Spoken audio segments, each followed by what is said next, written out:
100টা নমরুদকে যদি একসাথে করা হয় তাহলে একটা হাসিনা পাওয়া যাবে না। আমরা স্পষ্ট ভাষায় বলতে চাই, এদেশের রাজনীতিবিদ যারা রয়েছেন, ফ্যাসিবাদ বিরোধী রাজনীতিবিদ যারা রয়েছেন, আপনাদের প্রতি আমাদের সম্মান রয়েছে, শ্রদ্ধা রয়েছে।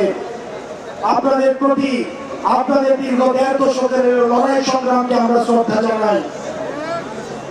একই সাথে সাথে এই জিনিসটি আপনাদের কাছে আহ্বান জানাই, এই আওয়ামী লীগের চ্যাপ্টারটা 5ই আগস্ট ক্লোজ হয়ে গেছে, এইটাকে রিওপেন করার চেষ্টা করবেন না।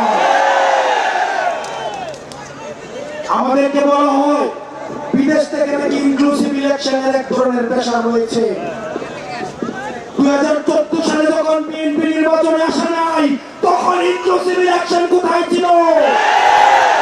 24 সালে ইনক্লুসিভ ইলেকশন কোথায় ছিল?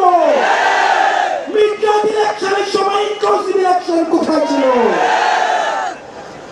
বাংলাদেশের রাজনীতি এই ভূখণ্ডের মধ্য থেকে নির্ধারিত হবে, বিদেশের প্রেসক্রিপশনে বাংলাদেশের রাজনীতি নির্ধারিত হবে না।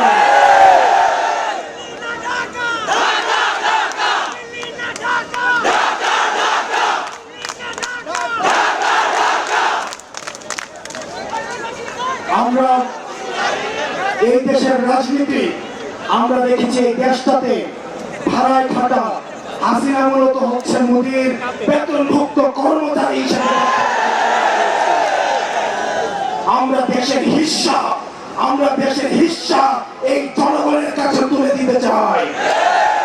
সুতরাং এই বারবার আওয়ামী লীগের প্রশ্নটাকে যারা টেনে নিয়ে আসে, 5ই আগস্ট যে বিষয়টি সিদ্ধান্ত হয়ে গিয়েছে, এই বিষয়টিকে বারবার টেনে নিয়ে আসা যারা আমাদের অস্থিতিশীল করার চেষ্টা করে, আমরা অন্তর্বর্তীকালীন সরকারকে বলতে চাই, এই প্রজন্মের যে কনফ্লিক্ট আমরা চাই এটা এখনই শেষ হয়ে যাক, আজকে শেষ হয়ে যাক।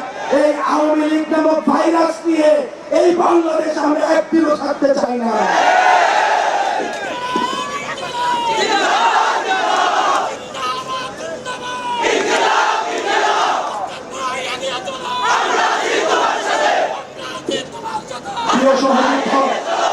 সংগ্রামী সহযোদ্ধা, আপনাদেরকে বলতে চাই, শেষ রক্তবিন্দু দিয়ে একজন ব্যক্তি যদি থাকে এখানে, আরো যদি 1 মাস প্রয়োজন হয়, 1 বছর প্রয়োজন হয়, আওয়ামী লীগকে নিষিদ্ধ না করা পর্যন্ত আমরা এই ময়দান ছাড়ব না।